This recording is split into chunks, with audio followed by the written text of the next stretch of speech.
नमस्कार प्रेक्षकांनो, आजच्या भागामध्ये दोघीही बहिणी सखीसमोर सारख्या साड्या घालून आलेल्या असतात. आता सखीला ओळखताच येत नाहीये, पण त्या म्हणत असतात की अगं मी आहे तुझी आई. तेजस्विनी आणि मनस्विनी ह्या दोघी सख्या जुळ्या बहिणी. पण आता सखीला वेड लागलेलं असतं की दोघीही सारख्याच दिसतात. आता आई कोण आहे ती ओळखताच येईना. कारण की आता तेजस्विनी जी असते ती म्हणत असते, सखी बाळा मीच तुझी आई आहे, बघ ना, ओळख ना. पण आता मात्र इकडे मनस्वीचं खूपच क्रूर असते. ती म्हणते की अगं सखी, मी आतापर्यंत सगळ्या प्रश्नांची उत्तरे बरोबर दिलेली आहे आणि आजही मी तुला खरं सांगते, त्या दिवशी रात्री आपण गप्पा मारत होतो, जत्रेचा विषय निघाला होता, तोही मला माहिती आहे. आणि इथे तेजस्विनी सखीला म्हणत असते की अगं पहिल्याच दिवशी हिने खोटं उत्तर दिलं. कडूदुधीमुळे राघव कधीच आजारी पडले नव्हते. अगं सखी, मीच तुझी आई आहे खरी. आता मात्र सखी दोघींकडे बघत असते आणि सखीला काय करावं काहीच कळत नसतं. सखी म्हणते ठीक आहे. बड्डेच्या दिवशी मनस्विनीने बर्थडेच्या दिवशी सरकारने त्यांच्या हातावर चाकूने खून करून घेतली होती आणि ती जखम आतापर्यंत असेलच.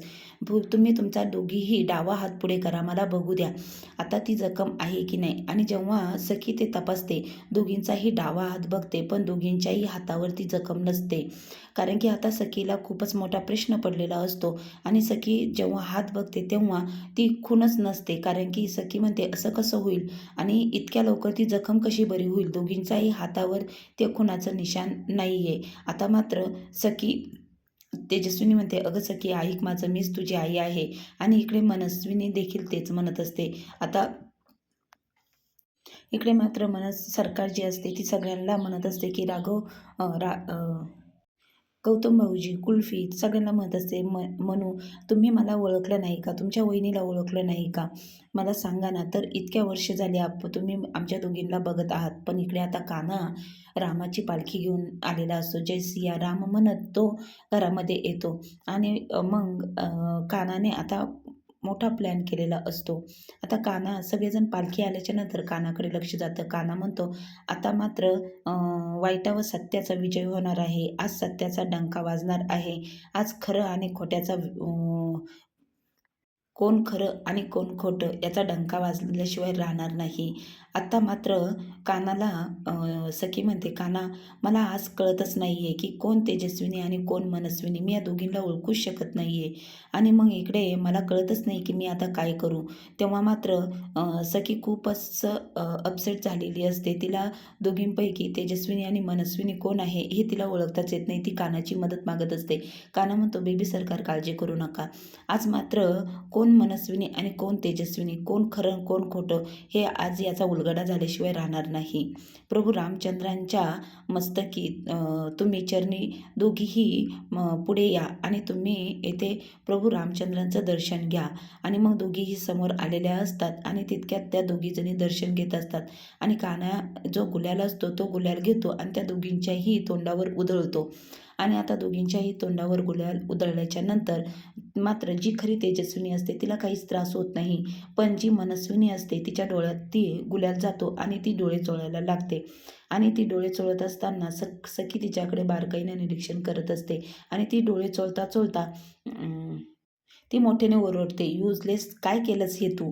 आणि डोळे चोळत असते. पण तिच्या डोळ्यामध्ये जे तिने मुखवटा घेतलेला असतो तिच्या डोळ्यातली लेन्स मात्र खाली पडते. कान्हा म्हणतो, बेबी सरकार आता बघा.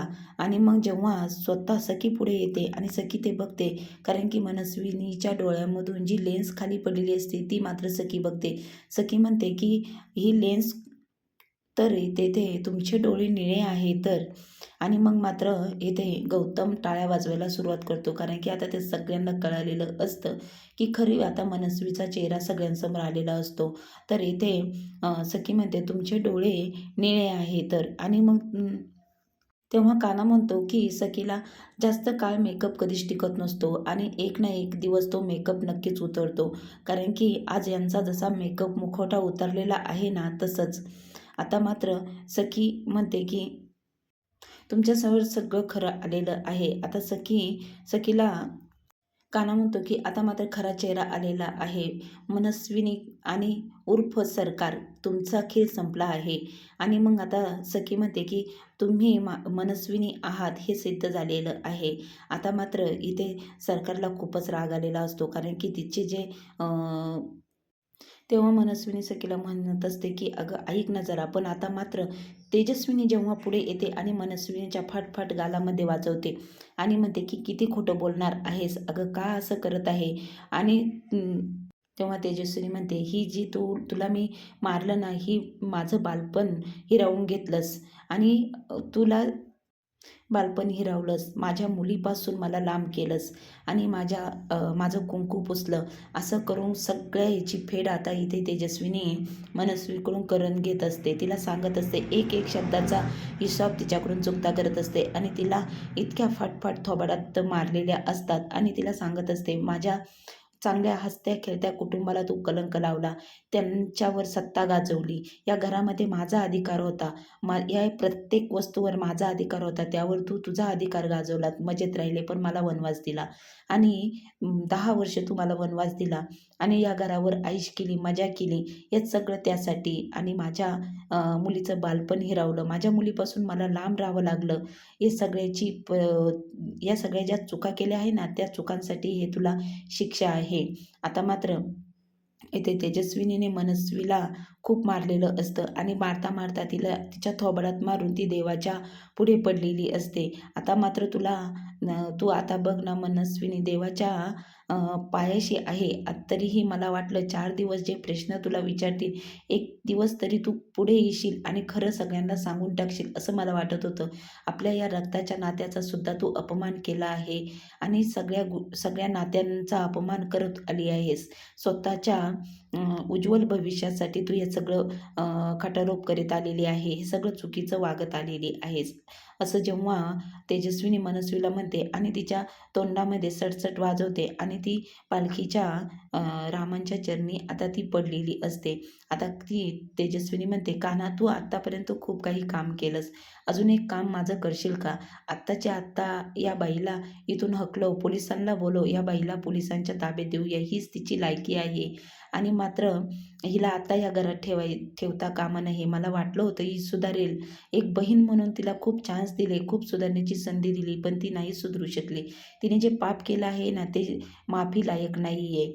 तेव्हा इथे मनस्विनी म्हणत असते, बस कर, तुला सोडणार नाही. तेव्हा आता सखी म्हणते, हिला पोलिसांच्या हवाली नाही करायचं, हिला तर आपण शिक्षा दिली पाहिजे. मनस्विनी मावशी या नात्याच्या याच्यावर तुम्ही कलंक आहात. मावशी या सुंदर नात्याचा सुद्धा अपमान केला आहे तुम्ही. तुम्हाला शिक्षा म्हणजे जी शिक्षा माझ्या आईने इतक्या वर्ष भोगली ना, तीच शिक्षा आज तुम्हाला भोगायची आहे.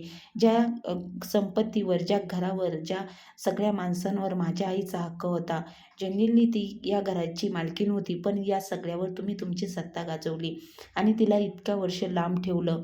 आणि आता मात्र तसं नाही. आता प्रत्येक तिच्या वनवासाची एक ना एक फेड तुमच्याकडून करून घ्यायची आहे. तुम्हाला आता मात्र ते सगळं माझ्या आईने जे भोगलं ते तुम्हाला भोगावं लागणार आहे. हीच तुमची खरी शिक्षा आहे.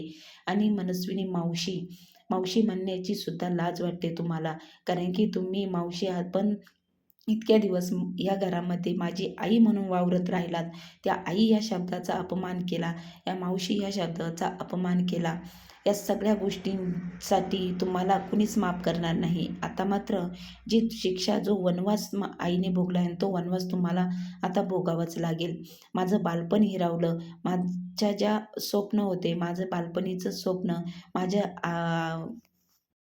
या सगळ्या गोष्टी तुम्ही माझ्याकडून हिरावून घेतलात आणि एक कठोर बाई म्हणून तुम्ही या घरात वावरलात. माझ्या घरच्यांना, माझ्या माणसांना खूप काही त्रास दिला, त्यांना छळलं, त्यांचा मानसिक छळ केला, त्यांना राबवून घेतलं. या घरामध्ये तुमचा अधिकार गाजवला, त्यांच्यावर अधिकार गाजवला, तुमच्या इशाऱ्यावर सगळ्या घराला नाचायला लावलं आणि या सगळ्याची परतफेड करायचीच आहे तुम्हाला. आता मात्र तयार राहा तुमची शिक्षा भोगण्यासाठी आणि हीच तुमची शिक्षा आहे. तुम्हाला पोलिसात नाही देणार. आता तुम्हाला जो वनवास आहे ना, तो भोगल्याशिवाय तुमची सुटका नाही आहे. आता सखीने मात्र मनस्विनीला शिक्षा दिलेली आहे. तिच्या आईसारखी फाटकी साडी तिला नेसवलेली आहे आणि तिला घरभर फिरवलेलं आहे. आता मात्र सखी म्हणते की हीच साडी तुम्ही नेसून माझ्या आईला जो त्रास दिला ना, तोच आज त्रास तुम्हाला भोगायचा आहे. माझ्या आईला ज्या यातना झाल्या ना, बघू तुम्हाला त्या किती यातना होतात. आता मनस्विनीने मात्र ती साडी घातलेली आहे आणि सखीने तिला ती साडी घालायला लावली आहे. आणि आता तेजस्विनीने जी शिक्षा भोगली होती तीच आता मनस्विनीला भोगावी लागणार आहे. आता मात्र सगळ्या घराने इथे म्हणूनही मनस्वीच्या तोंडात मारलेली आहे, कारण की तिच्या बाळाचा घात आता मनस्विनीनेच केलेला होता. आता पुढील भागामध्ये जबरदस्त ट्विस्ट आपल्याला बघायला मिळणार आहे. आता मनस्विनीला शिक्षा मिळाली आहे. सगळं घर आनंदाने न्हाऊन निघालेलं आहे.